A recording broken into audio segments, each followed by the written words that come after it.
Banjirnya likuiditas di Amerika Serikat dan melonjaknya imbal hasil atau yield obligasi Amerika Serikat atau US Treasury menjadi perhatian bagi negara berkembang seperti salah satunya negara kita Indonesia guna mengantisipasi efek dari taper tantrum yang pernah terjadi pada tahun 2013 lalu. Seperti diketahui, pengesahan paket stimulus jumbo Amerika Serikat senilai 1,9 triliun dolar Amerika Serikat beberapa pekan lalu memberikan dampak variatif bagi pasar keuangan di Indonesia. Di sisi lain, investor juga mewaspadai adanya kenaikan yield US Treasury yang bisa membuat investor asing kabur dari pasar obligasi di negara berkembang, termasuk salah satunya di Indonesia.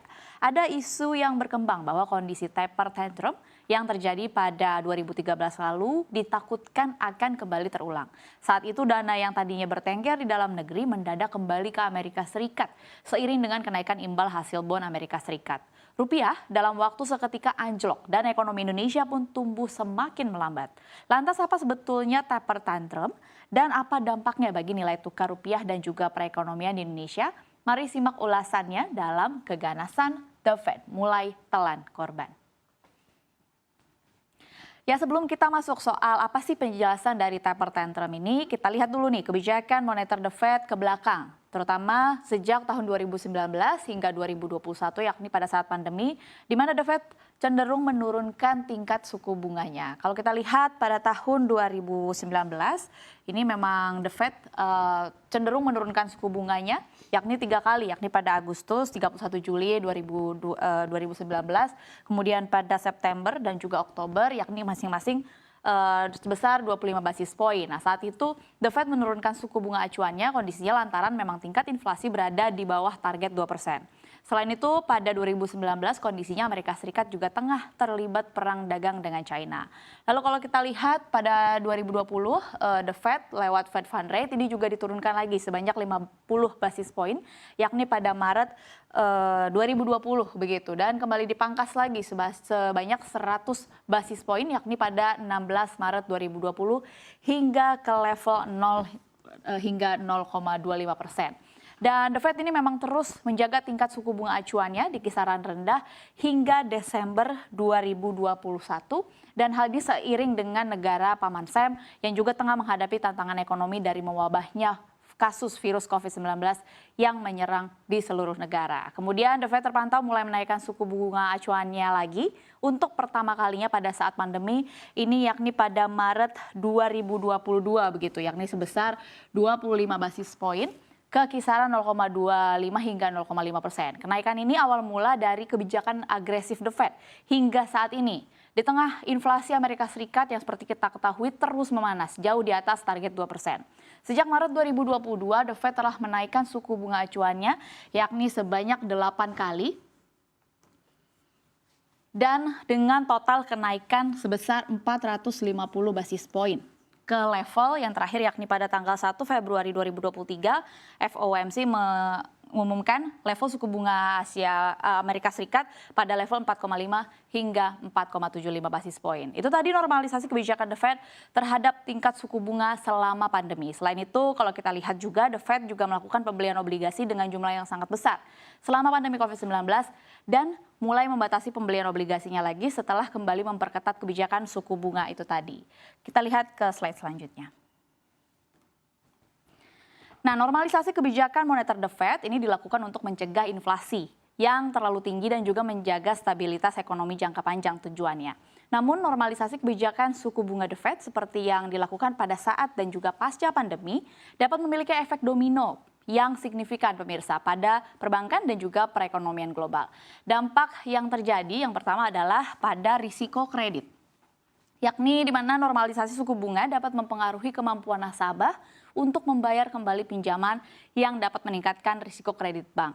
Jika tingkat kredit bermasalah dan meningkat, bank yang perlu menaikkan cadangan kerugian yang menyebabkan penurunan laba bersih dan mengurangi kemampuan bank untuk memberikan kredit baru. Padahal bank memang perannya salah satunya adalah untuk memberikan pinjaman begitu. Kedua, dampak yang dikhawatirkan adalah penurunan volume kredit. Normalisasi suku bunga dapat menyebabkan penurunan permintaan kredit dari nasabah yang dapat mempengaruhi volume kredit yang diberikan oleh bank. Jika bank mengalami penurunan volume kredit, ini dapat mempengaruhi pendapatan bunga dan juga laba bersih mereka. Selanjutnya yang dikhawatirkan adalah penurunan nilai aset. Normalisasi suku bunga dapat mempengaruhi nilai portofolio investasi bank, termasuk saham dan juga obligasi. Jika nilai aset bank turun secara signifikan, maka bank perlu melakukan penurunan nilai dan atau menjual aset untuk memenuhi persyaratan modal dan juga likuiditas yang dapat mempengaruhi profitabilitas bank. Kemudian tekanan pada modal dan juga likuiditas ini juga dikhawatirkan terjadi pada saat normalisasi suku bunga The Fed begitu, di mana akan mempengaruhi modal dan juga likuiditas bank, di mana bank yang bergantung pada pendanaan pasar akan menghadapi tekanan untuk meningkatkan modal dan mempertahankan likuiditas yang cukup untuk memenuhi persyaratan regulasi dan membiayai operasional mereka. Kemudian yang dikhawatirkan terjadi adalah risiko pasar, di mana normalisasi suku bunga dapat mempengaruhi risiko pasar yang dihadapi oleh bank. Penurunan harga saham dan juga obligasi, kemudian volatilitas pasar, dan juga penurunan permintaan kredit dapat meningkatkan risiko pasar dan mempengaruhi kemampuan bank untuk memperoleh pendanaan di pasar keuangan. Nah pemirsa, kalau 5 poin ini terjadi dalam waktu yang bersamaan kemudian membuat efek bank ini jadi bangkrut, akan ada efek domino pada perekonomian karena bank berperan penting dalam memfasilitasi kegiatan ekonomi. Bank memberikan kredit dan juga mengelola investasi ya tugasnya pemirsa. Jadi kebangkrutan bank dapat menyebabkan hilangnya modal dan likuiditas di pasar keuangan. Ini dapat menyebabkan krisis keuangan bahkan resesi ekonomi. Nah pemirsa, 5 kekhawatiran ini juga sudah terlihat mulai terjadi. Yakni yang pertama pada Silicon Valley Bank begitu yang memang sedang ramai diangkat.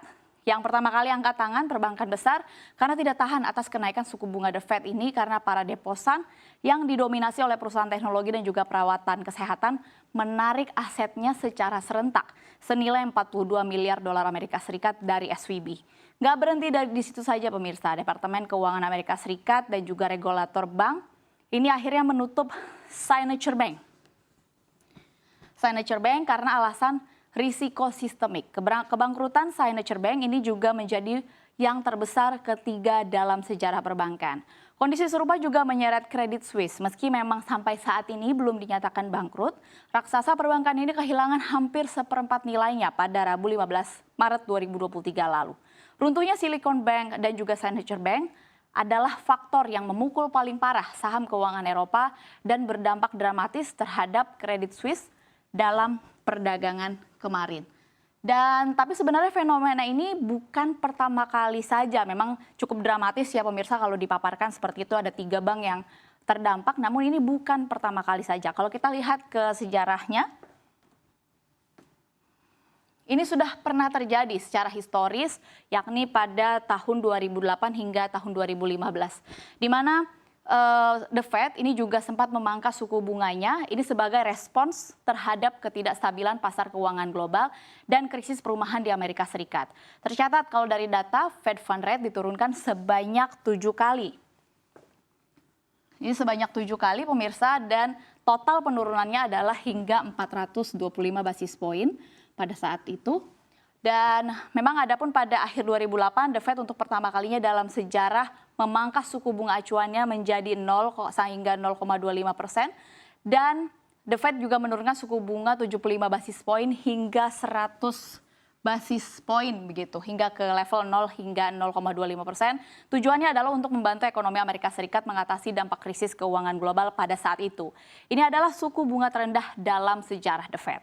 Saat itu The Fed juga meluncurkan sejumlah program khusus untuk membantu mengatasi krisis keuangan, termasuk pelonggaran kuantitatif atau yang disebut dengan quantitative easing, dan program pembelian aset untuk menstabilkan pasar keuangan dan memberikan dukungan bagi kreditur.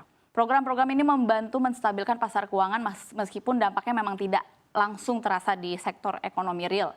Kemudian kalau kita lihat pada waktu itu bulan Desember 2008 begitu, The Fed memutuskan untuk mempertahankan suku bunganya di acuannya pada tingkat 0 hingga 0,25% dan menunjukkan niat untuk mempertahankan suku bunga rendah selama jangka waktu yang cukup lama. Kemudian pada bulan Desember 2015, The Fed akhirnya untuk pertama kalinya menaikkan suku bunga acuannya menjadi 0,25 hingga 0,5% setelah 7 tahun menjaga suku bunga pada tingkat rendah.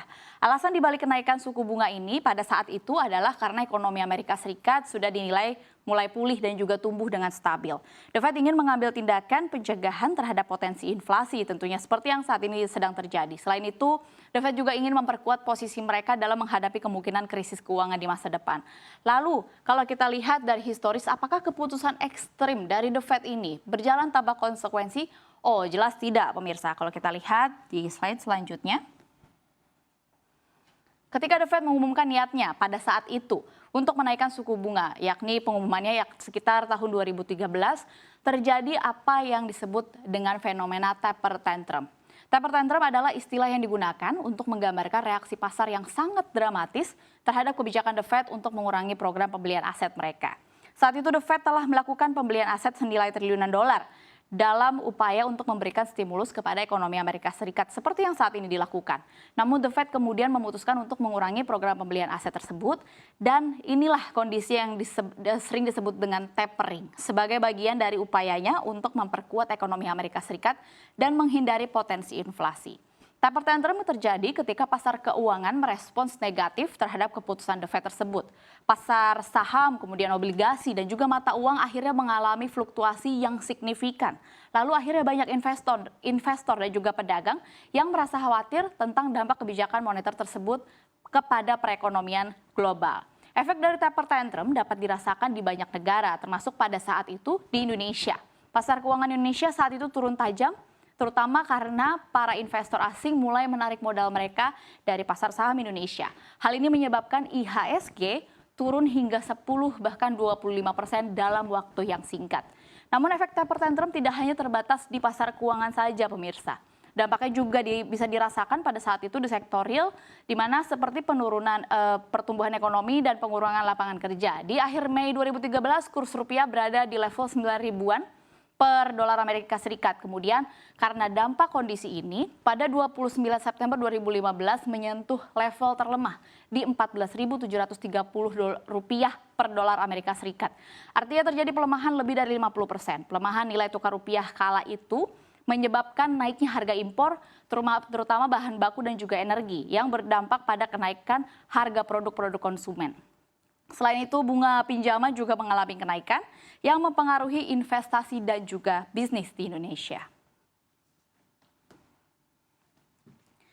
Ya, maka dari itu kalau kita lihat dari yang lalu, ketika The Fed mempertimbangkan untuk meningkatkan suku bunga, sangat penting untuk memperhatikan dampaknya pada berbagai sektor ekonomi dan pasar keuangan global.